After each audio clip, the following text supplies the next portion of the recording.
They say neighborhoods are quiet places. But the morning my HOA Karen declared war on my camper van, my entire life turned into a public spectacle. And what happened next dragged city officials, lawyers, and an emergency town council meeting into a fight no one saw coming. Chapter 1 begins on a calm Tuesday. The kind of morning where nothing feels dangerous.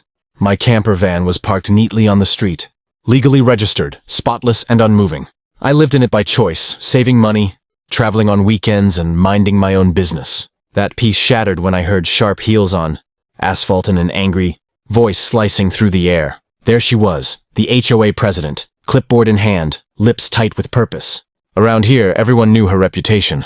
Rules were her oxygen. She stopped directly in front of my van, blocking the sun like a storm cloud, and announced that my eyesore vehicle violated community standards. I calmly explained the city code allowed it. She smiled, the kind of smile that means trouble has already been planned. She warned me I had 48 hours to remove the van or face consequences. Not fines, war. By afternoon, flyers appeared on doors labeling my van a public safety threat.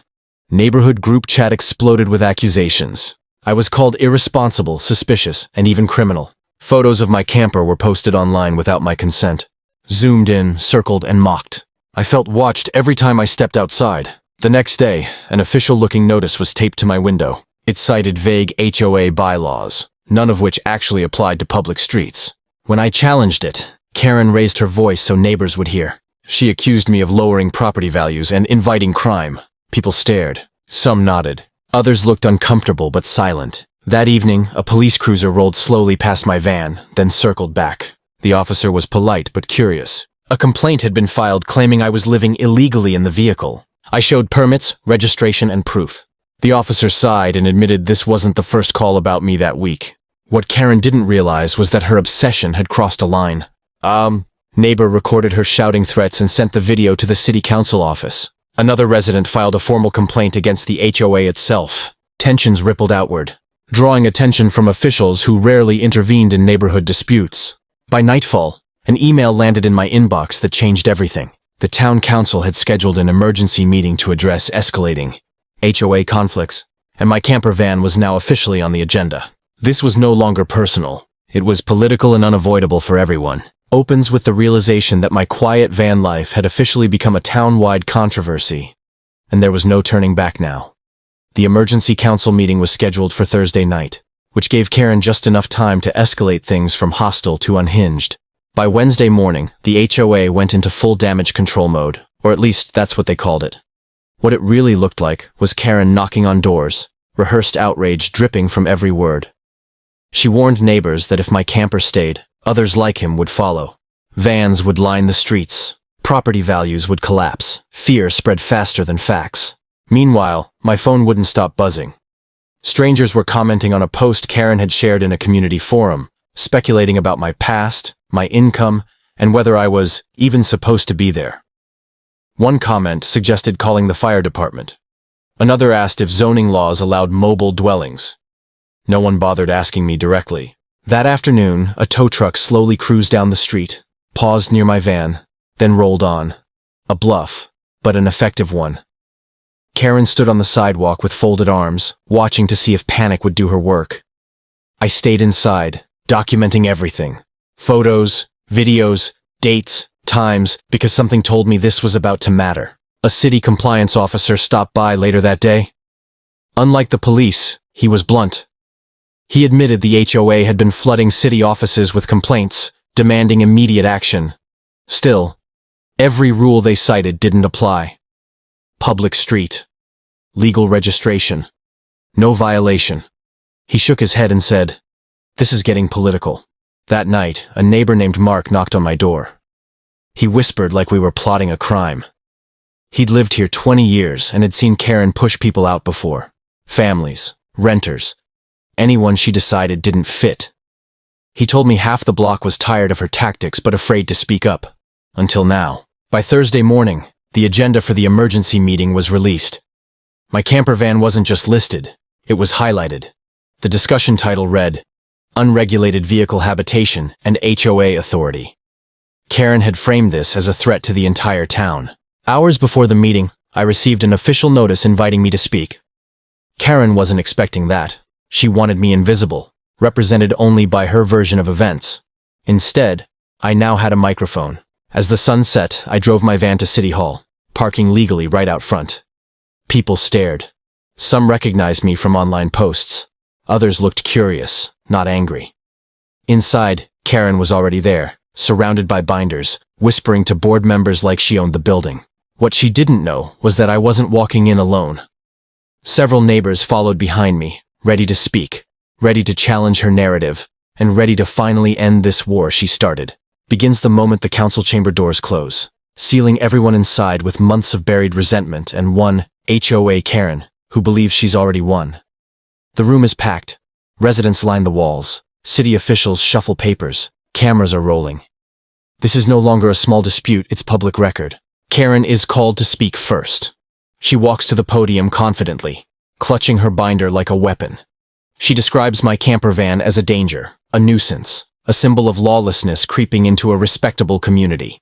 She uses polished phrases like community degradation and preventative enforcement. She never says my name.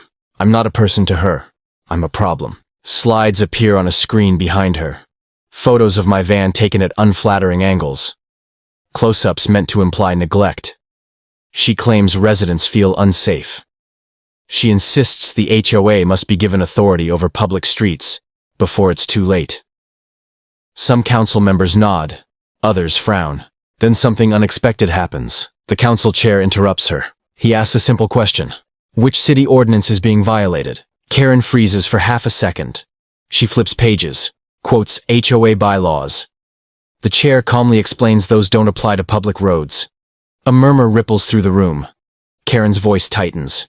She pivots, arguing that exceptions must be made, that rules should bend to protect property values.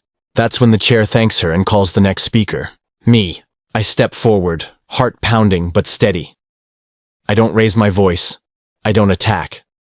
I explain facts, registration, insurance, permits.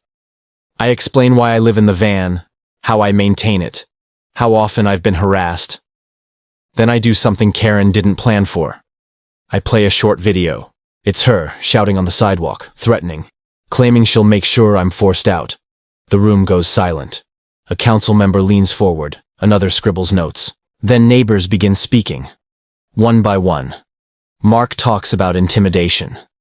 A young couple describes selective enforcement. An elderly woman admits she was pressured to complain even though she had no issue with me. The pattern becomes impossible to ignore. Karen tries to interrupt. She's warned. She tries again. The chair shuts her down. A council member finally says the words that shift everything. This sounds less like enforcement and more like abuse of power. Karen's face drains of color. The meeting pauses for a short recess. Officials whisper together. When they return, the tone has changed completely. The issue is no longer my camper van. It's the HOA, and Karen can feel it slipping away. Resumes after the recess. But the atmosphere inside the council chamber is no longer hostile toward me. It's tense in a different way. Like a courtroom where the verdict is forming silently. Karen sits stiff in her chair. Binder closed now. Fingers clenched. Confidence cracking for the first time. The council chair clears his throat and addresses the room.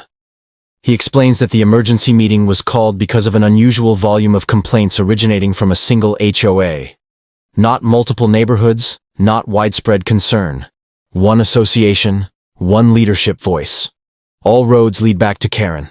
A council member requests clarification from the city attorney. The attorney stands and confirms what many suspected. HOAs have no jurisdiction over public streets. Vehicle habitation that complies with city code is legal, and repeated harassment can constitute misuse of authority. A collective inhale fills the room. Karen finally speaks without being called. She insists she was only protecting the community. Her voice shakes as she claims she was acting on behalf of residents. The chair interrupts her again, firmer this time, and asks if she authorized posting photos of a private citizen online to encourage complaints. She hesitates. That hesitation is loud. Another council member brings up records showing that enforcement complaints tripled after Karen became HOA president. A timeline appears on the screen. Names, addresses, patterns, people forced to remove boats, RVs, work trucks, even a food trailer. This wasn't about me. I was just the spark. The council opens the floor for final statements. I'm asked if I've experienced retaliation since the meeting was announced. I answer honestly. The tow truck, the notices, the intimidation. I don't dramatize. I don't need to. The facts speak for themselves. Then something unexpected happens. A former HOA board member stands up from the audience. He introduces himself and admits he resigned because he refused to participate in what he calls targeted pressure campaigns. He looks directly at Karen and says, "This isn't what community leadership is supposed to be." Karen doesn't respond. She can't. The council chair announces their preliminary decision. No action will be taken against my camper van. Instead, the city will be launching a formal review of the HOA's practices, leadership conduct, and compliance with municipal law. All enforcement actions initiated by the HOA are temporarily suspended. A murmur turns into whispers, then quiet disbelief. Karen stares straight ahead. Her war has backfired completely. As people begin standing, the chair adds one final sentence that lands like a hammer. "This meeting is not the end of this matter. It's the beginning." Karen started this to push me out quietly. Instead, she put herself under a spotlight she can't escape. Begins a week later, when the neighborhood feels strangely calm, like a storm passed through and left everything exposed. The same street where Karen once stood shouting is quiet now. No flyers, no clipboards, no side-eye glances from behind curtains. My camper van sits exactly where it always has, untouched and suddenly uninteresting. The city's review moves fast. Notices are sent out. HOA meetings are postponed. Residents receive official letters explaining their rights, including one line that changes everything. Complaints must come directly from affected parties, not leadership campaigns. The fear that kept people silent begins to loosen. Karen doesn't knock on doors anymore. She doesn't post online. When she's seen, she walks quickly, eyes forward, as if avoiding invisible cameras. Word spreads that she's been asked to step down temporarily while the investigation continues. Some say she resigned. Others say she was forced out. Either way, her voice is gone. Neighbors start talking to me again, but this time it's different. Apologies come quietly. So do thanks. One man admits he reported my van because he was told he had to. A woman says she admired how I stayed calm when it would have been easier to leave. Even Mark laughs, telling me he never thought a camper van would be the thing that finally broke the HOA's grip. The council releases a public statement clarifying that legal vehicle dwelling is not a crime, and harassment will not be tolerated. It's shared across local groups, cited in forums, and pinned to notice boards. The narrative Karen tried to control collapses under official ink. On a warm evening, I sit outside my van, watching the sun drop behind the houses that once felt hostile. Kids ride bikes. Someone grills. Life resumes. Nothing about the street changed physically. Yet everything feels different. Power shifted. What stays with me most isn't the win. It's the lesson. Silence is what allowed one person to rule by fear. The moment people spoke, the illusion cracked. Karen didn't lose because I fought harder. She lost because she was finally seen. I keep the van, I keep my routines, I keep my peace. And now, when people walk past, they don't see a threat. They see a neighbor who stood his ground and reminded everyone that rules don't belong to the loudest voice. Karen declared war thinking no one would challenge her. Instead, she triggered a reckoning that reshaped the entire neighborhood. And every time I start the engine, I smile, knowing the road is still open. And so is my place on this street. If you felt the heat of this story, hit like, because real victories start when we stand together. Subscribe to Karen's Story Hub to follow every jaw-dropping moment from my Karen files. And tell me below, how would you handle a Karen trying to control your life?